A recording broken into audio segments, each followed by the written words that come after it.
Okay, here we are with part 2 of, what did we call this again? Oh, this is just a little hot pad type thing. No, it's a, what do they call the quarter, what do you call these things? Jelly roll? Jelly roll rug.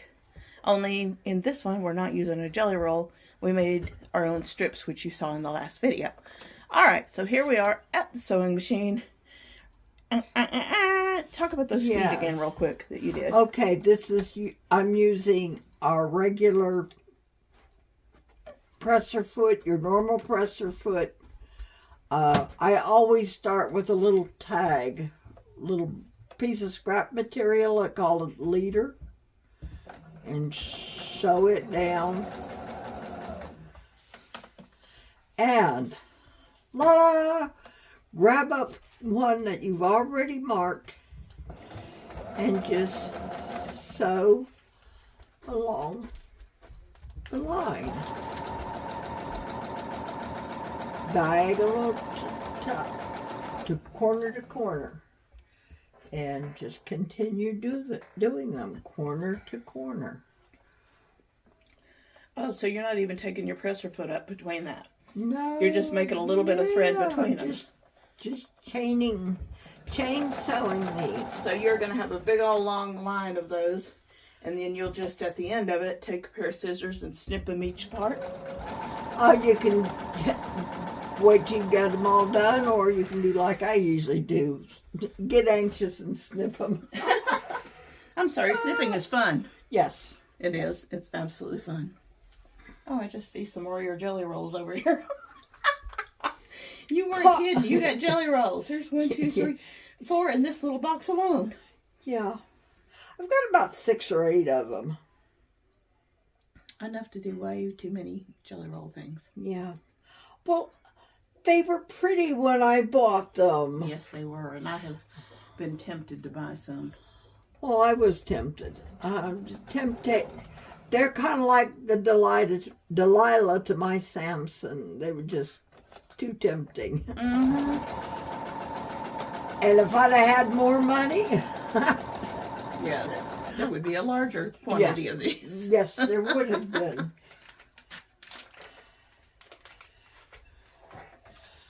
But then I get them home and I think, okay, now what? Now what am I going to do? I've spent all this money. You know what, though? That is perfectly acceptable. I have no issue with that whatsoever.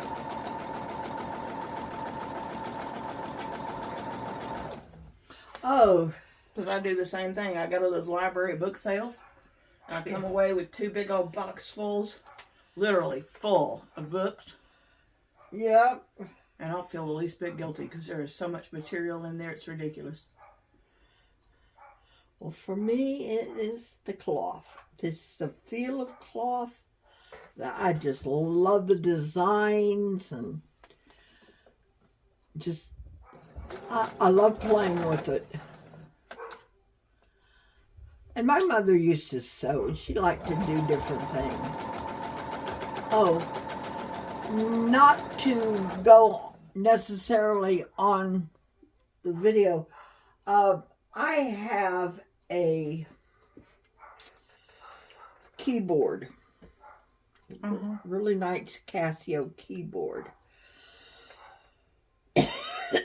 And I'm wondering, do you think it would be something that the Lynchburg High School could use? You know, I honestly don't know. We could call them and find out. I mean, school's not in session right now, so it'd be something you might want to wait for a couple of weeks until school's in session. Another thing, there are some kids that I know, the ones that help me with my barn. They are in a homeschool group, if I understand correctly. But they actually all meet somewhere. You know, they're doing homeschooling a lot of times together with parents and stuff. So there are group activities within this homeschooled group. I don't know if they do, you know, anything like that in there, but that's another group that I'm aware of that at least I know for sure some of the people, and I know they're really good people. Her and her dad and her friends, her 3 friends that come and help at the barn, all of them are in that little school. Yeah, I was just wanting to know if they would have maybe a musically gifted child that does not have the money to buy something That's a good idea. for themselves that they could really use. That's a great idea. Because I'll be honest, I think most of these kids in that homeschool group, their parents are probably not in that bad a shape. You know, I mean, they're able, they're paying for the curriculums. They're, you know, helping their kids with extracurricular stuff and that kind of thing. So I think you're right. In a public school, you may find what you're looking for better there. Yeah, I know this area has got some kids that are not as advantaged as some of the others. Okay, well, let's see. Got a bunch of these.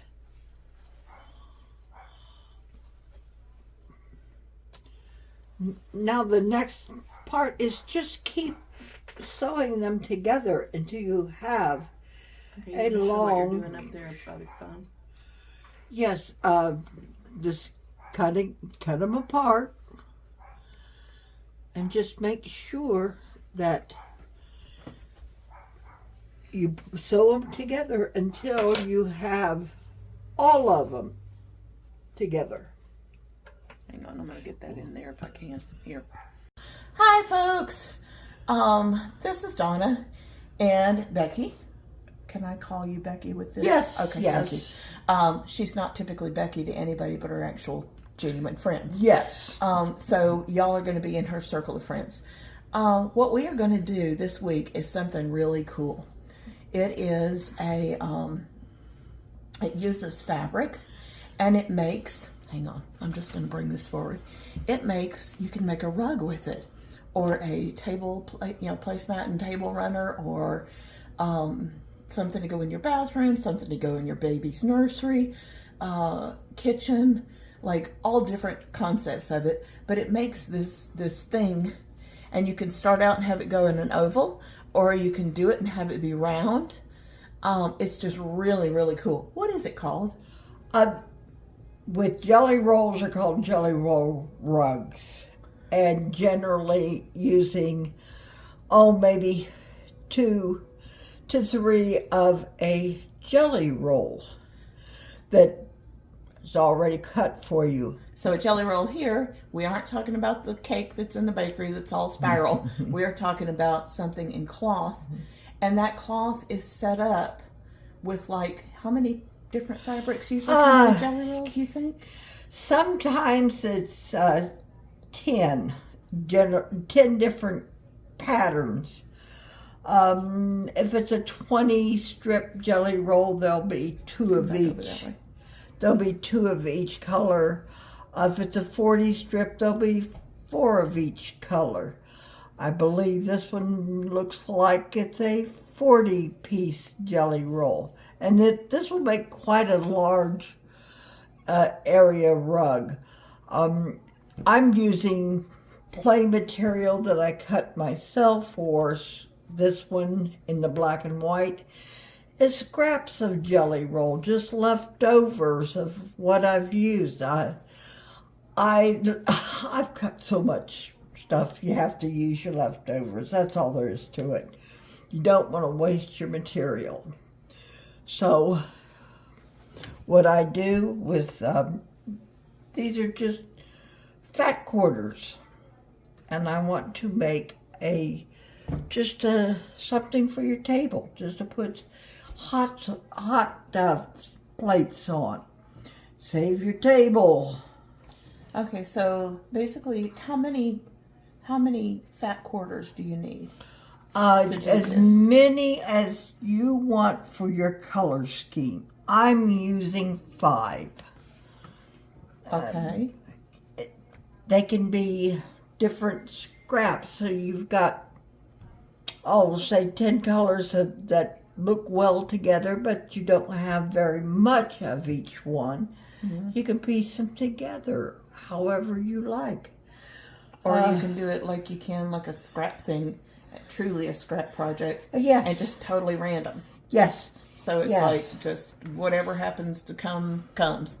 And you just have fun with it and see what it makes. Yes, that's so cool. Generally what I do with a lot of stuff. I've got some scraps 30 years old, and it needs to be used. That sounds a little bit like me, and I'm sure other people can relate to that. So you start by cutting 2.5-inch strips. And you're using a rotary cutter? Oh, yes. My good old trusty rotary cutter. Love They that. are your friend. Oh, yes. They're not only your friend, they're your boyfriend. They're your lover. They make the life easier. Oh, yes. So how does that thing work that you're using right now? The ruler? Yeah. It's just a ruler. It's got marks on for 1/4 inch. 1/4 inch? Yep. Every 1/4 inch is a mark. Oh, I see. So what are these little squares? Are they 1/2 inch? No, they're square. Oh, it's inch. an inch. Square inch. Okay. So you do And 2.5 of those then? Yeah, it's a regular quilter's ruler. Okay. Yeah, because not everybody's has seen one of these kind of rulers before. And these, if I understand correctly, come in all different sizes, different shapes. Oh, yes. And you can do so many things with them. But you don't have to go out and buy like every kind that's made. No. You just figure out what it is would be most useful to you. You don't have to be a Becky and decide that I want that one and that one and that one and that one. I've got squares and Gosh, she has got everything under the sun. It's amazing. She really does. She's got things, but from what I understand, some of those are used as patterns for particular types of quilts. I've got templates, all kinds of templates. So not everything is a ruler. Sometimes it's something that, hang on, I hope I'm not shaking things too much. I'm trying to get this cord out of the way. There we go. And for this one, I've done 2 strips for the center,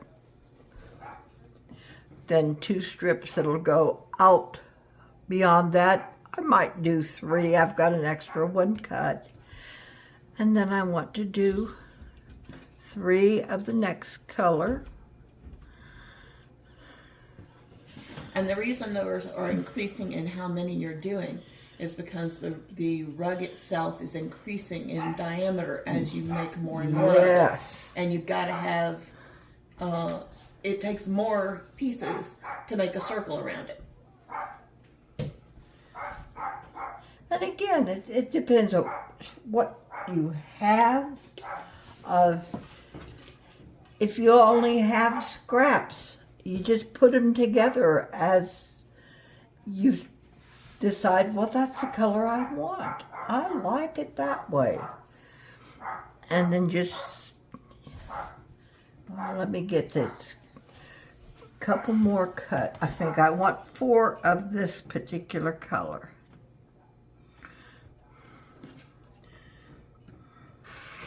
One thing with those rulers, even though that's a big ruler, when it lays on the plate, it is wonderful that it gives you such a secure cutting.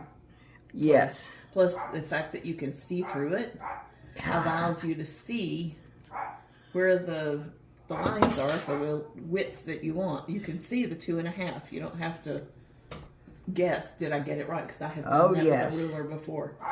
This one's got your 2.5-inch marks. Well, it's a 1/4 inch mark, and if you can count to 2.5. Well, the other thing too, what you're doing is the thing that you're working on is a mat. It's a cutting mat. Yeah. And they are an absolute necessity in life. They don't have to be huge. You can start out with a smaller one. Just make sure it's big enough for whatever it is you're trying to cut. Yes, or else you will ruin your furniture. Yeah, because that blade on that cutting tool that you are using right now, I have been cut by one of those once. Oh, yes. I don't ever want to have that experience again. It was unbelievably sharp. Yes, they are razor sharp. And when you're installing them or taking them, a used one off, they are still very sharp, and you should do it very carefully. I mean, things that cut you that don't hurt until after they're done hurting you are not good. It's like a paper cut. Yes. To the 10th magnet, to the 10th degree. It's awful. Now, let me go get some pins, and I'll show you the next step after we've cut the strips. So, in retrospect, while she's running and grabbing that, you'll want some fabric, and it can be scraps. You know, one thing that you can do with this that would be really cool, if you have got your kids' old clothes and they're play clothes, they're worn down in elbows or in the, the knees or whatever, you can use and discombobulate the clothes. Just take them apart and cut them into strips, and you can make a beautiful memory blanket or memory rug out of this, and make it so that your the pieces, if you have a child who's an adult now who's having a baby, their first baby, then doing something like that and creating a rug that is from their old clothing for their baby and for their child to grow up with would be so awesome. You just have so much fun with that. So that's another thing to look at when you're looking at this. It's not just, it's not something you're just throwing together. You can make a genuine heirloom with it. Oh, yeah. And that's the way so many beautiful crafts are. And one of the things I love about crafting is some of those things are just absolutely priceless treasures. Okay, you continue on now that you're back. Is joining the strips. Forgot I wanted to make this one 2 strips for the center. You lay them 90-degree angle, one up, one down, so that the right sides are together, but one is facing left to right, the other one's facing top to bottom. Yes. Oh, and I forgot one thing. Actually, 2. And when I first looked at this for just a split second, my brain went tilt when you see what we're about to do with it. And but it very quickly made sense. So yeah. And this is so much fun. I am really excited about this. This is a really good hands-on special project. And here again is a specialty ruler that helps you make the lines so you can sew them at the diagonal. It's got a little line diagonally down the center. You just set that, and it goes from corner to corner, which I just recently figured that out myself because I've never done these. You just mark your mark. So that shows you where you're going to sew. Yeah, and you just sew on the mark. And you don't have to guess or anything because it's right there telling you exactly what to do. Yeah. Now, when you're doing that, it looks like you've got them face to face, and then you're flipping it over so the face side is showing up again, or? This one, usually I just do 2 at a time. I'm just showing this right now. It's face up, face down. Okay. And if you want to, you can do that and just go on and sew them repetitively. But it just,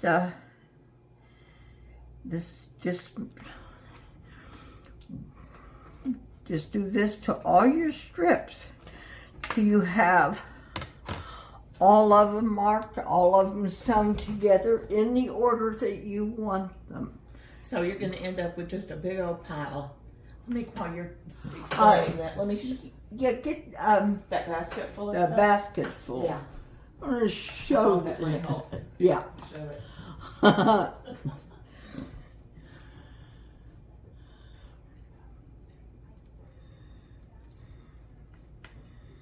Here we go. This basket is amazing. Full of a beautiful thing right here. Here you go. Here is a different project, but this is what you get after you sew them all together. You get a ribbon of the materials in the order you want them. When you, after you sew it, find one of those intersections. You just Okay, pass one there's cut, an look in. at. There's Yeah, one just of like the. that. Let's show So her. it'll show, yeah. There's the intersection for that. But again, So that's what it looks like after you draw your diagonal line. yes, and you get your long, long ribbon of material. This is a project of patience as well. And it really goes a lot quicker than you think it would. And then again, I love these colors. They are so pretty. And this one will probably be quite large. It may just about do a whole round table. That is beautiful. And I just, when I saw these, I thought Thanksgiving's coming. These are just perfect Thanksgiving she is colors. Have family in the area, and for major holidays, sometimes they get together. Her family's also scattered everywhere too. Oh yes, one of them just moved to Texas this past week. In fact, he just finally got all of his stuff in Texas yesterday. And just pick what colors that you like and sew them I can't together. wait to see how pretty this is when it's put together. I can't It's gonna be either. beautiful. I can't So either. yeah, this is where you're going. Yeah, That gives you an idea of where you're headed. This is how you're getting there. this is how we get here. And again, it's just put the pieces together. Is it better to do a lot of pieces like this and then sew and pin them as you go? Or is it better to have it stacked up the way you want it and to like pin and draw the line and then sew it? Which way is Well, how I normally do it, I'll do 2 at a time because they're easier to handle and keep straight doing 2 at a time. And then I'll... So you can literally pin a bunch of stacks of 2 at a time? Oh, the way yeah. they're going to look? Cool. Yeah, Okay. just put them together 2 at a time. And just Stitch it start that way. sew them together. Thank you. Sorry. So, and they don't have to be absolutely perfect, right? You want them as square as can be, but they don't have to be right on the dot. So if you're slightly off, it is not the end of the world. That's right. Sneak behind you here. Because quite often I'm not exactly on When the you were dot. dealing with fabric and lots of, yeah, I'm sorry. It's going to be easy to be slightly off. Yeah. And especially, well, if you're new at doing this too. You're just learning, so it's okay if you're not perfect. It'll get better each time you do it. And I'm really a beginner with this. I just recently saw this and said, oh, everybody's making jelly roll rugs, but there's so much more can be done. And you happen to have a few jelly rolls. Yes, I confess. Yeah, you had just a few jelly rolls in your stash. This is the beauty. I got to tell you, when you have a hobby of collecting cloth and collecting craft supplies, okay, like we both do. Who am I kidding? Not for a minute do I not confess that I do this all the time. You can walk into a store and see something and it just strikes you, and you bring it home, and you may not know what you're going to do with it for 6 months, a year, 2 years. I mean, you just never know. when it's finally, or you may know exactly what you want to do with it the moment you buy it. Sometimes you'll see something and you're like, oh my God, that's amazing. I don't have anything to go with that yet, but that is absolutely awesome. I've got material that's years old that I've just, oh, I think I like that, but I don't know yet. But I'll get around to it. To me, okay, for her to be doing that, I think is fabulous. I always tell her, you need to do that because as long as you are continuing to see beauty and buy things, you are seeing life. And you're excited about what's coming next. And you're allowing yourself to have a next. Sometimes we don't even want to allow ourselves to have a next. Yes, And it is, you know, chronic folks, been there. You know, you're like, okay, I'm going to move us up this way just a little bit. Oh, okay. I'm not sure where my frame is. I was just setting this one. But, you know, it's one of those things. This is something that you don't have to do this all at once either. You can sit down and have fun and do what you're doing right here. Just sit there and make twosies and do it for a while and just play. You know, crafting is supposed to be fun, not work. And another thing that is not on this video that I have found, when you have lots of little scraps, you could take them and make 2-inch squares. Hang on. Keep talking. And put these 2-inch squares together. They don't have to match at all. Did you find my box of non-matching stuff? I found a stack of it here laying on the table. I saw it earlier. Oh yeah. I saw it earlier. This is one of my favorite things that you make. Of everything that you make, and you make some damn beautiful stuff, but of everything that you make, this is one of my favorite things that you do. And it has everything under the sun in it. Look at these gorgeous pieces. She is going to teach us how she pulls this together and how she does this in another video. Yes. But this absolutely, this is one of the things in her craft room that blew me away. It is so beautiful. And this will be... The other ones that you make are not like that. They're all different sizes. all different sizes. Yeah, so it's not only just this stuff. Yeah, I decided to make these in 2-inch squares that come out to 1.5-inch square. And I'm going to do it on a bias. Oh, that's going to be gorgeous. With perhaps a color in between it. That will be gorgeous. Okay. Good plan. That's beautiful. If you have scraps of material left over, if you are a crafter, you will have scraps. True. It doesn't matter what you're doing. Yeah, I hate to think how much paper scraps I have got from all the different things I have made. Tons of them, and you're right. What are you doing? I've got a little fur ball on my knee. A little tiny fur ball. His name is Grayson, and he's a spoiled brat. Yes, he is, but delightfully so. He is a delightful little soul. Except in the middle of the night. Oh, okay. I know how that goes. But yeah, this is... If you need to keep busy for your own sanity, for your own health, a little bit of material goes a long way of helping. Yes, it does. I've worked all my life, and when I quit working, what am I going to do with myself? So. Yep. Not so S-O, so S-E-W. Yes. As my mother used to call me, I was just an old so-and-so. And it was S-E-W, S-E-W, but I was just an old so-and-so. Mm-hmm. You are one of the most, honestly, you are one of the most prolific fabric artists I have ever met.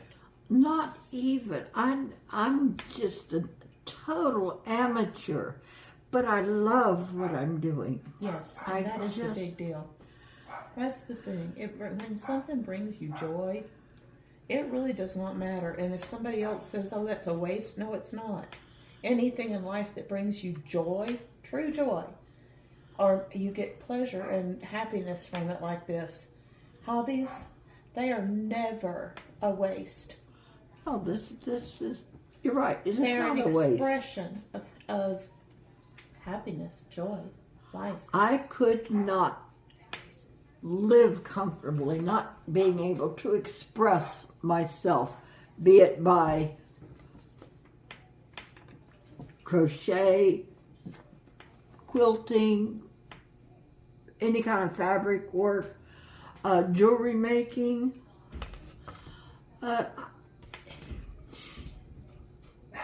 Keeping yourself busy doing something you love always is better for your health, mental and physical. Yep. And the fun of finding those different things, you know, the materials, not material, just cloth material, but materials as in what you're making it out of, whatever the hobby is. That's awesome. I mean, I've done woodworking before. Going in I can be awful. Go into Lowe's or to Home Depot, get over there in the lumber section. I could stay there for hours, just poking around, seeing what they got, smelling the wood. Mm-hmm. You know, I mean, it's like when we get hay for Maggie, and you walk in and you just smell that barn full of hay. It is a wonderful fragrance. Fresh cut hay is just awesome. I'm not a woodworker, but for me, it's a bead store or a fabric store. Yeah. You get me into a bead store and I don't want to leave. I don't want to leave. Yeah. I'm dangerous in Lowe's. I'm dangerous in a Home Depot. I am very, very dangerous in a Harbor Freight. God, it's never ending in there. I mean, so much neat stuff. Yeah. A lot of it, I don't even know how to use it, but it's cool as all get out. You know, it's just amazing stuff. So yeah, and all of this, and if you don't have the space, or for whatever reason aren't able to actually do it, getting the magazines and reading about it. People are like, why are you getting the magazines? You don't do this stuff. The fact that you can sit and read about it, look at it, and work in your brain how they did that. Well, all of that is, you know, useful. If you have the dexterity, if your fingers still work well enough, a little bit ball of crochet yarn and a crochet hook is very inexpensive. Just single stitch crochet is something that you can do to keep yourself mentally active. My daughter does this thing. Her therapist taught her about it. She makes these, I don't know how to do them. Is that one the right direction? Yeah, this one isn't. Thank you. What she does is she makes these little, they're like, what do you call it, origami, almost. They're a very simple pattern. I can't do them for love or money. She tried to teach me, and I was lost as a goose. Her therapist did a great job teaching her, though. They are these little stars made of paper squares, and they come out beautiful little stars. And when she gets to getting into one of those loops where it's hard to get out of, because she has PTSD and a couple other things going on, and when you get into those kind of things, then they can get just paralyzing. She reaches for one of those little pieces of paper and starts making stars. And by the time she's made 3 or 4 or 5 of those stars, her lockup starts unwinding. Mm-hmm. And it is it's very therapeutic. So yeah, I think crafting is extraordinarily therapeutic. It is. And while you're doing it, you remove yourself from all the other worries. You concentrate on what you're doing. You're happy with what you're doing, and it may be a temporary escape, but it does give you a little breathing room, a little chance to reset. and regroup. Yes. Which, let's face it, for some of us, that's all we need. It's just a little reset. Yeah. So yeah, I think it's super helpful, and like I said, I love what she showed me. You know, those little stars that her therapist taught her. I thought that was just a really, really cool, something, a little something to do. And it was so funny. She pulled out this jug thing. It was like, I don't know, some clear glass looking big jar. That sucker had hundreds of those little stars in it. She was like, yeah, I look at this and I look at that journal and that pile of these stars, and it gives me comfort. It lets me see how far I've come. Yeah. You know, it helps me to deal with everything in life. And when you finish a project, the sense of accomplishment just really gives you all that extra confidence that I did that. I'm proud of what I've done. Yeah, that completion. And that it's something that, you know, that you made yourself. It really is. I love crafting for that reason. I think it's just very, very valuable. So yeah, that's why we're here, because I wanted to share that space. It is. It is just finding peace within yourself, because when you're in it all the way, you are at peace. It's like, some people call it getting in a zone. Yep. And then and you forget about whatever it was that was causing you to fret, and you are over in the zone of creativity. And it removes all the rest of that stuff. So, yeah. And time does not exist. No, you're right. Time just is like, wow, 3 hours went by? Ow. Yes. Okay, I'm going to stop this video now, actually, and we're going to start another video. So this is part 1, how you get the materials, start getting them set up for what you're going to do. I just don't want this to be a super long video, so I'm going to stop this one, and then we're going to start the next one, and the next one will be part 2.